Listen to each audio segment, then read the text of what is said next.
정말 충격적인 반전이 이어지고 있는 나의 해피엔드였습니다. 서재원이 허순영을 죽였다는 혐의로 체포되고 말았는데요. 예고편에서 허순영의 죽음을 수사하는 경찰의 모습이 나와서 허순영의 죽음이 사실인 것으로 확정되는 듯한 느낌을 풍겼습니다. 하지만 허순영의 죽음에는 또 다른 반전이 숨겨져 있을 것 같다는 생각이 들어요.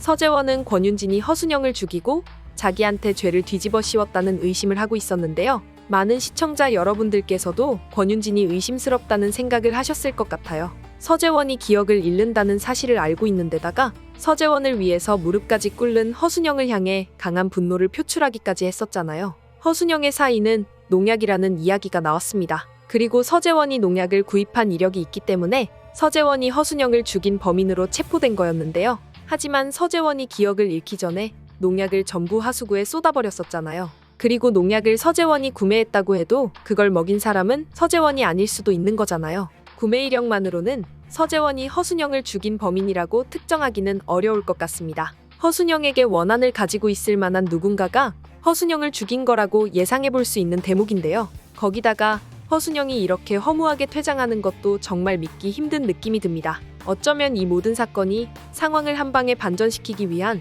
허순영의 계획일지도 모르겠다는 생각이 들었어요.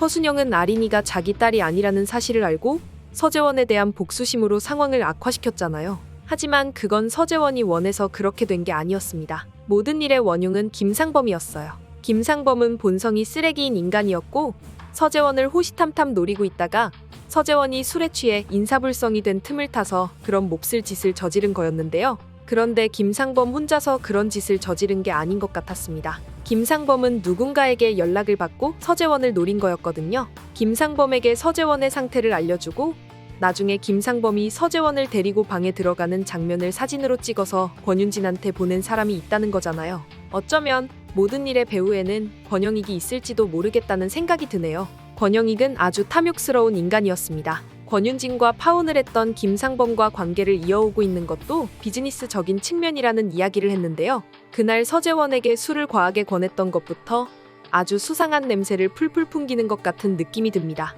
권영익이 서재원에게 일부러 술을 먹였고 비서한테 지시해서 김상범을 일부러 끌어들였을 수도 있을 것 같은데요. 권영익은 서재원을 이용해서 권윤진과 김상범을 갈라놓고 나중에 자기에게 유리한 방식으로 상황을 이용해 먹을 생각이었던 거죠.